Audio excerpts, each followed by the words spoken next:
We have been talking about one of the most shocking sports business stories over the last decade plus, because none of us saw the Lakers being sold 1 year after the Lakers were sold. And in reality, if you want to put it into layman's terms, how much money would you take to give up on a dream, to just sell your dream? Mark Walters said it was his dream to buy the Lakers, right? So it's a dream unless you could plus out $2.5 billion in valuation.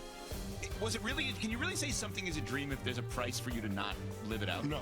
Then it's not a dream. But that's the part that's weird to me. I know. Because when he purchased the Lakers, he made it sound as if this was going to be one of his priorities for the rest of his life. He looked at himself as a steward of the most iconic franchise in the NBA. It didn't sound as if it was just a flip opportunity. It sounded as if he was angling for this for a really long time. And to be able to align the LA Dodgers and the LA Lakers, two of the most iconic franchises in all of sports that happen to be in the same city, I just never thought that the Mark Walter group would potentially move off of the Lakers in less than 2 years. Yeah, we need Tariq and Christina, flip or flop. This is an HGTV kind of show. We need Pablo Torre finds out. That's not who we need. Like, I want to know exactly what's going on with this. Let's just do this then without being. Go for it. We got to do it. Right. No, Okay, has Dave McMenamin sound that he wants to play here from NBA Today, as this is the background as to why Dave McMenamin covers the Lakers, why the Lakers would sell now. I've checked in with sources around the league, I'm sure as we all have, and the biggest question mark I keep getting back to me is why? Is this somehow in relation to the investigation, the federal investigation going on into Mark Walter's other business interests outside of his ownership of the Dodgers and the Lakers and the Sparks? We're going to find out. We're going to keep asking these questions, but on its face, we can say, yes, that's a great job. You make $2.5 billion in 14 months. Yeah, he flipped the house very quickly. Exactly. Yes. But the way he talked about this team when he initially purchased it is that he was going to be basically the stakeholder for the rest of his career, the rest of his life. This is a legacy type of entity. This isn't a building that you just flip like a house, right? So there's some major question marks here. Okay. So you brought up Pablo Torre finds out, obviously a phenomenal Pulitzer Prize winning reporter. And who does great work in the LA area, so I'm told. Ask Steve Ballmer. So, Amber, I think when we look at this, to Cece's point, you never said anyone was doing anything fishy by any stretch of imagination. What you just brought up by bringing up Pablo was someone needs to explain how quickly this all came together, why it came together, who else was involved and how it came together, what did some people know versus other people knowing, and that's why there are so many names involved in this with direct ties to so many different people. Right. It's impossible to ignore the investigation into Walter's other companies. It's impossible to ignore some of the things that just aren't necessarily making logical sense in terms of how quickly this deal came together. Ramona's excellent. She's obviously reporting what she's being told. Ramona had said that over here, Kushner and Iger were bidding on a Las Vegas expansion team and things were getting too expensive. And so they decided to pivot and buy the Los Angeles Lakers instead for $12.5 billion. That doesn't really make sense because what was being reported for the Vegas expansion team was something more like $7 to $10 billion. So all of a sudden you've decided to then go spend a whole lot more money on the Los Angeles Lakers. I know that's an iconic franchise, but all of this seems peculiar. And I think it's fair for those questions to be asked. And obviously this whole thing did come together very quickly. It clearly was kept under wraps, whatever conversations were being had previously. So there isn't much reporting on this done yet. And the powers that be, like the McMenamins and the Ramonas of the world, are certainly going to be digging into this. And I would imagine that we'll be finding out some more stuff here over the next few weeks. But I want to call something out because both of you said that it's not actually a dream if there's a price tag on giving it up. And all three of us sitting here are living out our dream right now. And you mean to tell me, Evan Cohn, that if somebody walks into that studio right now and said, I will hand you $5 billion to give up your seat on Unsportsmanlike, you wouldn't do it and go find another show? Come on now. I'm the wrong person to ask that one, too. No. I think we've already discussed this, Amber. Unfortunately, none of us won the Powerball. That's somebody in Illinois, so God bless them. But here's what I'll say. If we won that kind of money, Amber, we're going to still do Unsportsmanlike. We just not going to do it from here. Okay. You may start at 7. You're doing it from your mega yacht. But here's the thing, Amber, and I think we're all dancing around it, talking around it because we don't want to step on any landmines, but it's hard to ignore that Mark Walter is in the midst of a federal investigation with his insurance companies and the underlying credit facilities being utilized to fund some of his other business ventures, most notably purchasing sports franchises. It just so happens 14 months after he bought the Lakers, in the midst of this investigation, an ownership group that features the brother of the President of the United States' son-in-law is buying the team. That's hard to ignore. Now, it could be purely coincidental, who knows?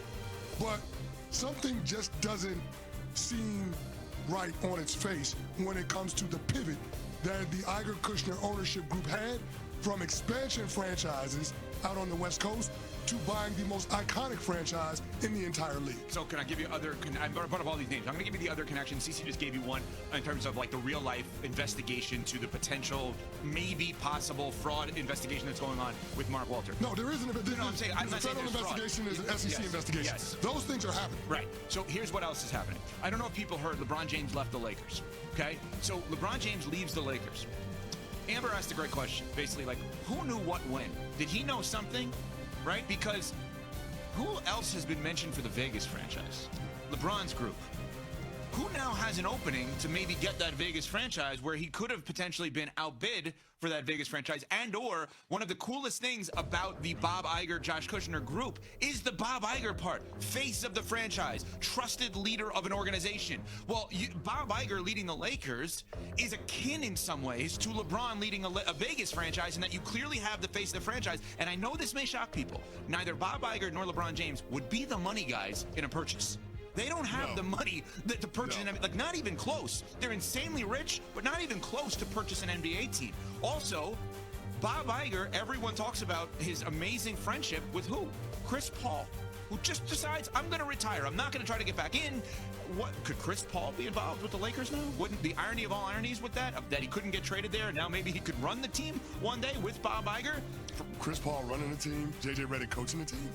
Where did Bob Iger have floor seats to? Yeah. The LA Clippers during that time. He's the owner of Angel FC.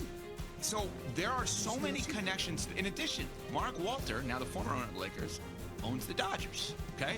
The Dodgers and the Lakers were being merged over the last year or so into an organization that I talked to somebody at ESPN LA yesterday, and he said to me, there's always been this buzz that Andrew Friedman, who runs the Dodgers, could also run the Lakers, not in terms of X's and O's, but how to build a franchise, which would make sense, right?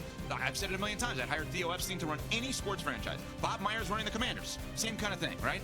So there are so many ties. And then Nuno tells me today that FIFA's involved. And I'm like, how is FIFA involved? Because I guess Kushner's investment firm was investing in FIFA, and they were, I don't know that we have a story with as many ties to huge name people and teams as this story. Ever.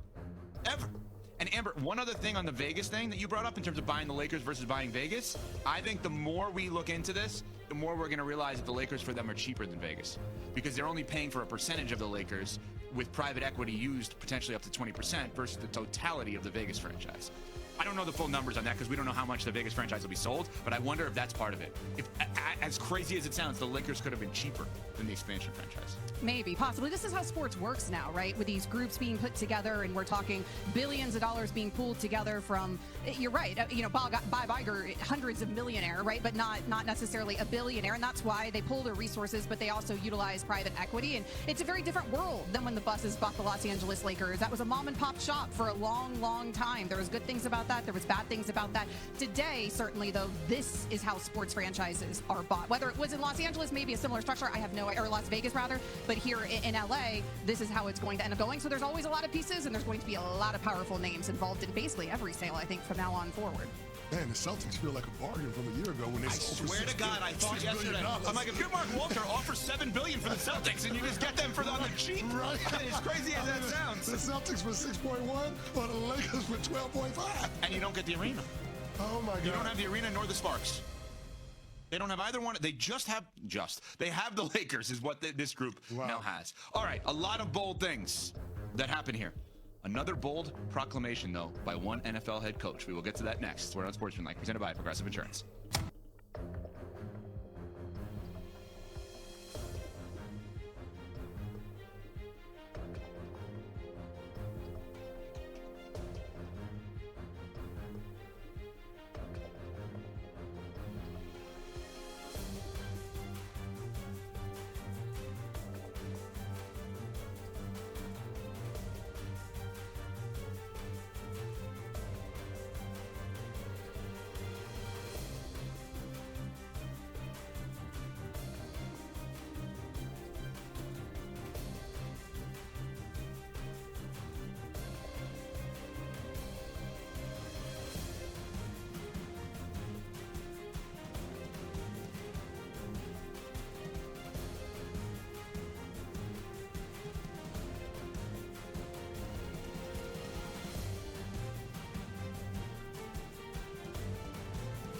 The Lakers' ownership situation is one of the most surprising developments in recent NBA history. Mark Walter appeared to view owning the franchise as a lifelong commitment, making the decision to sell so soon after purchasing it especially difficult to understand.